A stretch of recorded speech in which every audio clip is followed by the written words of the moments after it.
What's a single sentence someone said that stuck with you forever? Story 1. No, you don't understand. I was a pre-med college student and volunteering at a hospital. A chronically ill patient was telling me about their pain, and reflexively I said, "I understand." He said, "No, you really don't." That struck me, and I've never said it again in all 10 years I've been in medicine. Now I say I really can't understand, but I want to help as best I can. Answer. An old friend of mine is a doctor. Guy is absolutely a paragon of health. Looks like a men's fitness model. Meanwhile, I've struggled with my health the past 15 years or so. Cancer, an autoimmune condition. I always found him to be a normal, supportive friend, but we lost touch a few years ago. We recently reconnected. Turns out he moved into a building across from me, of all things.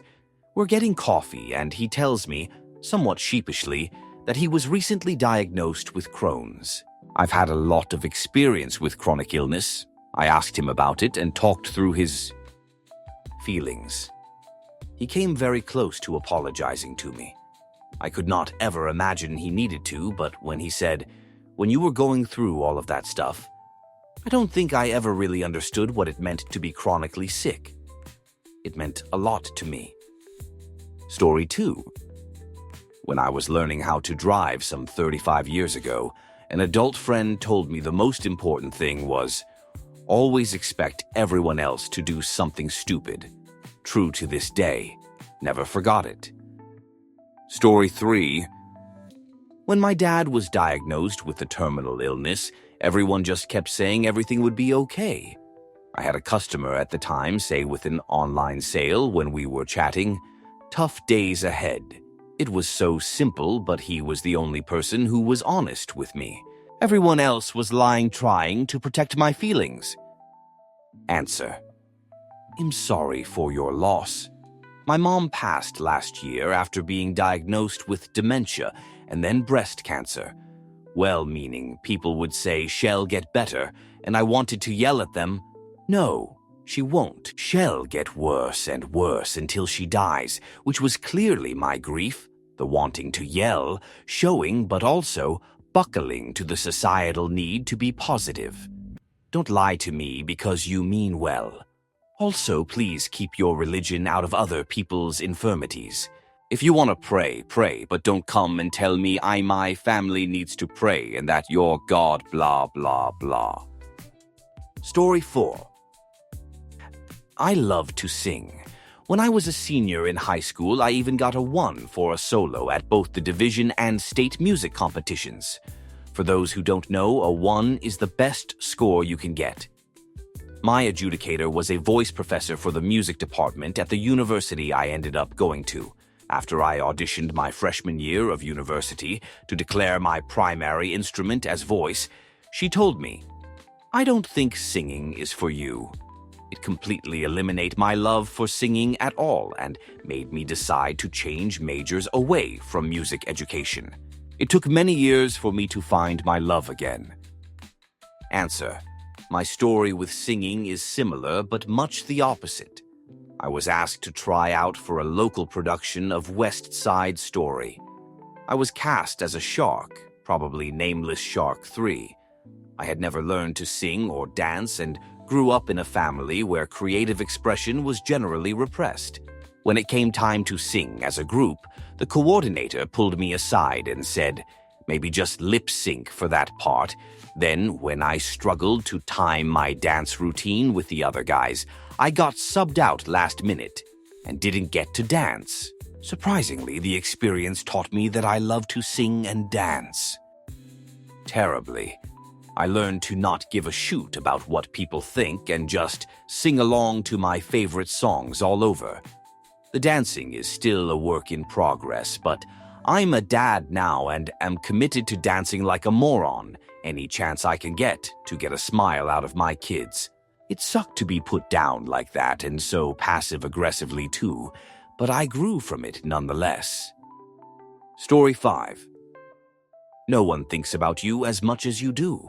Sounds in text very rude, but in context, It was very loving. Genuinely changed my perspective on myself. No one analyzes your actions and words and looks like we do to ourselves. No one thinks about the small things you don't like, the embarrassing moments that keep you awake, or the outfit malfunctions. You're not that important. Thank God. That means you aren't that bad. I've gained so much self-love from thinking this way. Answer: and no one else scrutinizes your face from inches away for minutes at a time. Anyone who does this to themselves is going to feel shoot, because everyone has imperfections. It's just that everyone but you glances at your face from 3 feet away. You see everyone else that way, so why are you giving yourself an exam with a microscope? Want to feel better about yourself? Limit your mirror time and stay further away from it. Story 6. She said, "You're not a bad person. You're just really tired of pretending to be okay." Hit me like a freight train and somehow gave me permission to be honest with myself. Story 7. I can't remember the exact words, but it was something my home ec teacher in high school said about her teaching style. Some teachers think that you have to be harsh on students to teach properly, but I've always found kindness to be just as effective. For some reason, it always stuck with me and reminded me that kindness isn't a weakness and shouldn't be treated as such. Story 8. I wish you didn't have to work so much. My mom's last coherent words to me as I was having to rush downstairs to work in the ER. Story 9. Roughly it was. You know those people who just light up your life and make you feel warm and fuzzy? You don't realize they do it till they're gone. I'm so glad you're back. Story 10. Hez not there. My husband said this to me gently when I couldn't leave my father's casket. I will always remember that he's not there. He's in my heart and will be forever. Story 11. My boyfriend said, "When you drink, I am ashamed of you." I am now almost 5 years sober, and he is my husband. Story 12. You're just too much of everything. As I was excitedly explaining how I was the first in 4 generations to seek higher education, never lost my twinkle so quickly. I was just excited to share some great news. Story 13. I grew up with severe depression, ADHD, bulimia, a family I barely spoke to, and had a physically abusive boyfriend. It felt like the world was crushing down on me from the ages of 11, 18. I didn't feel like a troubled teen. I felt like I wanted to end it all. Every time I went to rehab or therapy or any kind of help facilities, I would half jerk it and pretend to give a fudge. One specialist saw right through me. Every single therapist, specialist, or psychiatrist I had treated me the same. They were overly kind, comforting people. I was used to that and it made treatment easier. But the specialist in question was sort of rude, but in a good way. He was so harsh and would tell me to stop bullshitting everything. I dislike him and would always get into verbal arguments with him until one day he looked at me and said, "Life has been hard on you, but if you want to cry and sit here like you can't change a thing, that's fine. Ruin the rest of your life because in the real adult world, no one will help or care like we do now." I know it sounded evil, but God, I needed that. I had such an attitude problem and dislike everything. I remember I just started sobbing. He shocked me when all he did was hand me a tissue, pat me on the back, and leave. He became my main specialist for years. I'm out of treatment and better now, and he still emails me often to check up. His last email was him telling me how I was always his favorite to work with, which was such a shock to me. But he became my favorite too. Answer. This is an excellent example of Carl Rogers' theory about congruence. Essentially, when the clinician has a responsibility to be authentic in presenting what they think or feel. Your relationship was clearly genuine because to this day you're still connected. I've never been this outright blunt that I remember, But I do tell people when I think they can handle it what I really think, and it usually tends to help. Story 14. I was tied up and taken in the middle of the night to this Christian boys' home boot camp thing. Absolutely the most miserable time of my life. While I was there, we had a flood, and we were helping these Coast Guards fill these bags up with sand. I wasn't allowed to talk to anyone in the boys' home, but I was allowed to talk to the Coast Guard I was helping. I ended up confiding in him about how I ended up there and how much I dislike it. He told me he also disliked where he was at and that he was stuck there too. It was nice to have something relatable with someone for once, but at one point he told me nothing lasts forever, and that always stuck with me. I feel like everyone thinks of good things ending when they hear nothing lasts forever. But to hear it in that context was actually reassuring, knowing that no matter how much I dislike where I was and how miserable I was, it wouldn't last forever. I carried that quote with me the rest of the time I was at that place. In case anyone is curious, the place I went to was called Anchor Academy. There's actually a small documentary about it online called The Anchor Home for Boys, Tough Love or Abuse. Story 15. You have a wonderful smile. I wish I saw more of it. I was a depressed teenager, and it's the only smile more actually made me smile more. Answer. Smile more sounds like you'd be prettier if you smiled. You look like an ugly grump. I'd feel better if you could fake feeling better. Chin up. No one wants to know you're sad, etc. The way it was rephrased into a compliment makes all the difference. It makes you think that maybe there is something genuine about you that's worth sharing with the world. Story 16. My girlfriend once said to me, I know things are tough. I know you are stressed and you can talk to me, but you can't bring it home. She was right. I owe her a lot. Answer. I wish my boyfriend would have told me this before breaking up. I would have changed it. I didn't know at all that I was making him feel like he needed to solve my problems sometimes. I know it's my fault, but I still wish he would have told me before breaking up with me. I want to change it and show him better than that. But I can 'cause we broke up. I feel like I'm worth less, not worthless, but worth less because of it. I don't want to be like that. I didn't and don't want to hurt him ever. I want to give him the best because he deserves it. I love him so much and am so in love with him. I like everything almost off-hee-hee about him. I don't know how to get over it ever. I want him.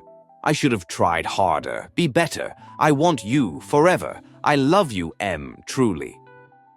Story 17. When someone closed passed away, instead of the usual bullshit like they are a better place now, someone said they are worth every single tear. Story 18.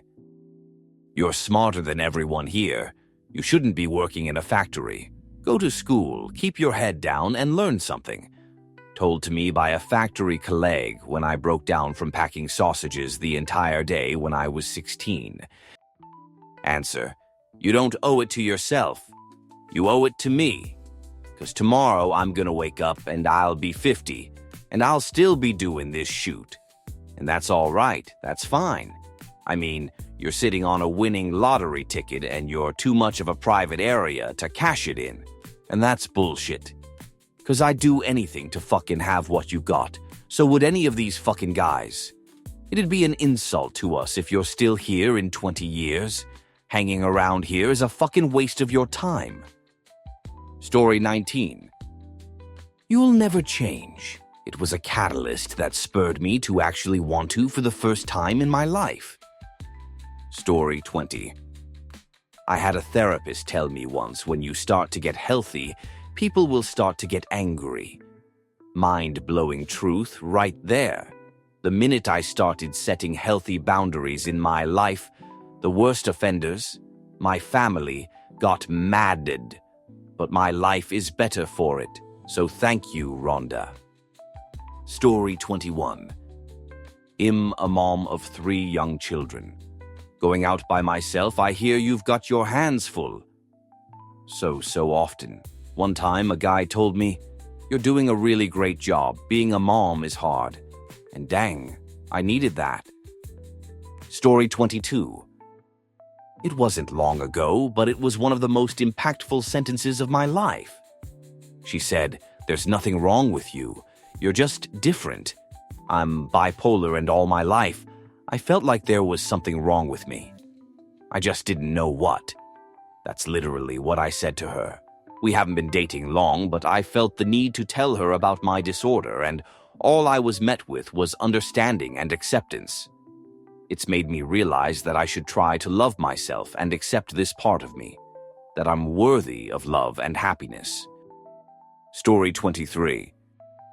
My mother said when I was 11 years old that she was supposed to love me, but just didn't like me enough. We are no contact.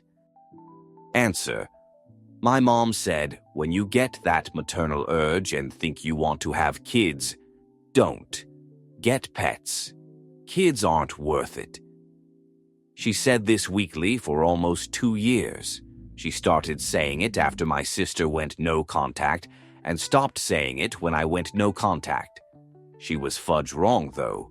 I have a 6-year-old and 2-year-old, and they're worth anything and everything they do in their future.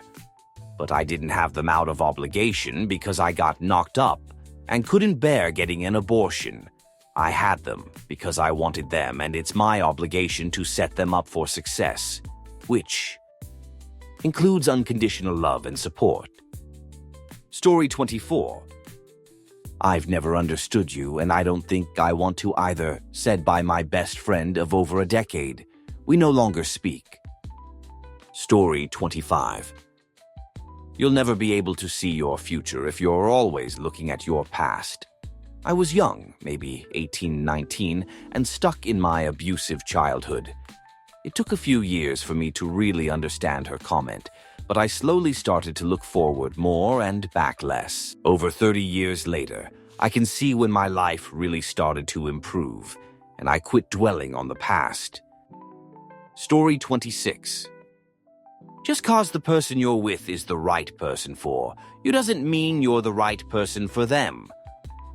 Story 27. Not a sentence, but a sound. The day I graduated from college, my dad cheered the loudest in the room. Still makes me beam years later.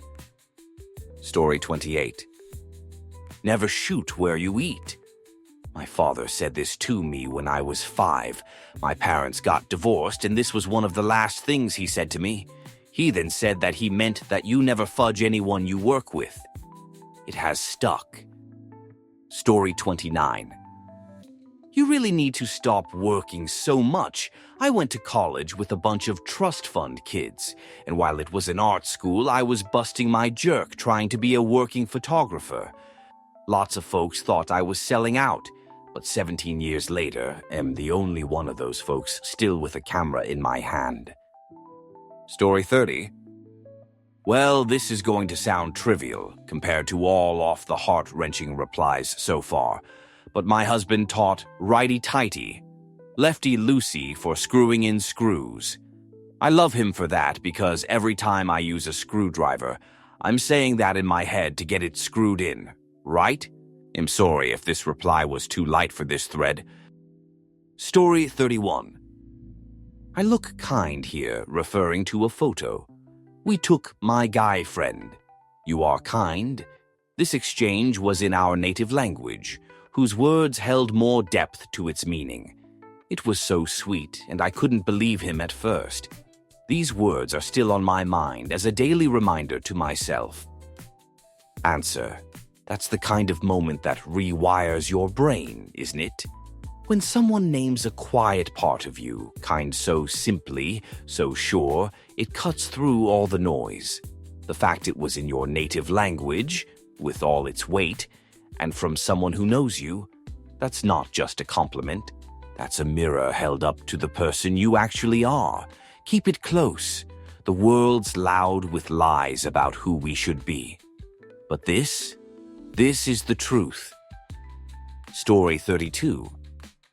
When people would ask my science teacher a question, he loved to respond to them with more questions.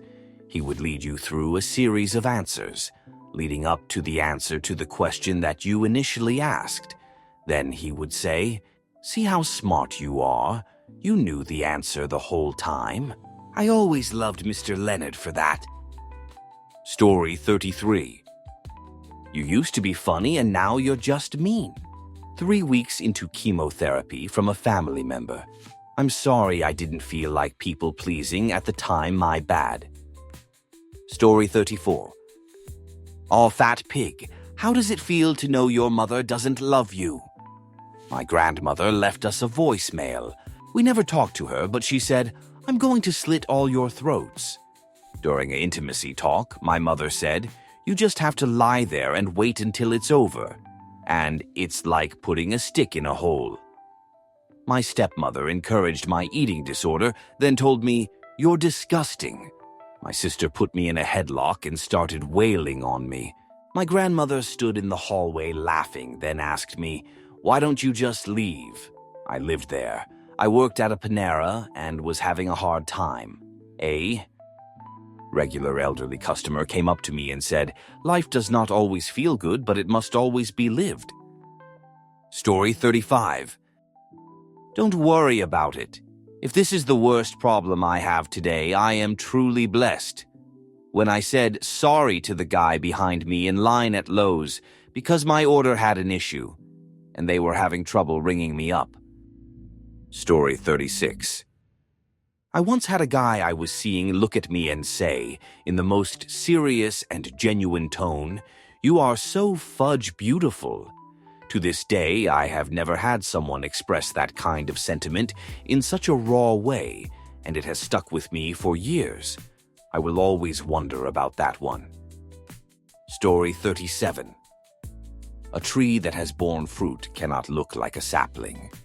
Said supportively about unrealistic expectations for mothers' bodies. Story 38. When I was working a retail job one time, I was with a few coworkers hanging out behind the register. One of them said that I have a smile that makes everyone else want to smile. I think about it all the time. It was so sweet. Story 39. I had a boss in the late 90s who asked me how college was going. I told him it was really tough. He said, "If it was easy, everyone would do it." I've heard that saying a few times since then, but that was the first time I'd heard it, and it resonated with me. Story 40. Don't be a bystander in your own life. Who knows, could have come from a movie. I heard it from a FWB 30 years ago. Story 41. When my ex left, we were talking about how we don't regret our time spent together or whatever, and she said, "I found you when I needed you. But now, I don't." I cried for a good hour after that. One of my lowest points for sure. Story 42. You have great calves, in relation to my legs, not the cows. Great compliment, I guess, but I didn't think about my calves at all, and I check them now every time I look in a mirror. She wasn't wrong though, they looked great during all my weight shoot. Skinny, overweight, and in between. The comment was almost 20 years ago, LOL. Story 43. Assume positive intent. The original context of this was that I was working in a customer service environment. I would constantly get calls where one of my coworkers had already taken the call earlier and had failed to solve the problem. I was starting to get really frustrated. It felt like my coworkers were being lazy or incompetent, and my manager told me assume positive intent. It actually really turned my thinking around. I always assumed from that point the people were actually trying to do their job. And that really changed the way that I looked at my coworkers and my job. That was decades ago, but I still live by the same principle, and I find that it makes my life a happier place. I always assume that somebody has good intentions when they do what they do. It takes a lot to convince me that they didn't actually have good intentions. Story 44. Every cloud passes. My grandpa used to say it to my dad growing up in Spanish. Queda nubel pasa. It's a great reminder every time life gets a bit rough. Story 45. My grandma once said, "There are some things that, once you put them in your head, you can never get out." That has stayed with me my whole life, and it saved me from seeing or hearing anything permanently scarring while growing up during the internet's something rotten phase. Story 46. I told someone once, "You might be a good person, but you were never good to me," after he treated me like garbage, even though declaring his love for me. Telling me he told his therapist, "Why do I keep doing this to her?" And while trying to be with someone else while talking to me. I'm sure it felt really nice to hear that I wanted to be with you and marry you, like it was just words without meaning, and why did I think of it as such? Never wished anyone bad in life, but I wish him misery for making me feel so little and meaningless. Answer. Very similar to one of the last things I told my mother face to face. She asked me, was I a bad mom? And my straight-faced answer was, not to my brother and sister. That moment made me realize that no amount of effort I put in to try to save our relationship would actually change the fact that she abandoned me as a child and didn't talk to me for 20 years. Story 47. No one else has a button that can control your feelings. You're in control. I was 15. She was such a nice lady to talk to. Has helped me get through lots of emotional situations in the last 27 years. Story 48. I was a teenager and putting myself down, saying I'd be shocked if I could reach this goal. She simply said, "I'd find it shocking if you couldn't. You always have before." It was a wake-up call, and I persisted and reached the goal. Story 49. When you have a problem that can't be fixed with money, that's the moment you realize you have a real problem. Grandma. Story 50. Around 6 to 7 years ago, I was out with friends in my home country. Walking on the street, we ran into 2 tourists, both guys with whom we chatted for a bit, and one of my friends jokingly says, "Me used to be an adult worker," or something like that. One of the 2 guys, without hesitation or shame, says, "Hey man, if you were an adult worker, I'd fudge you."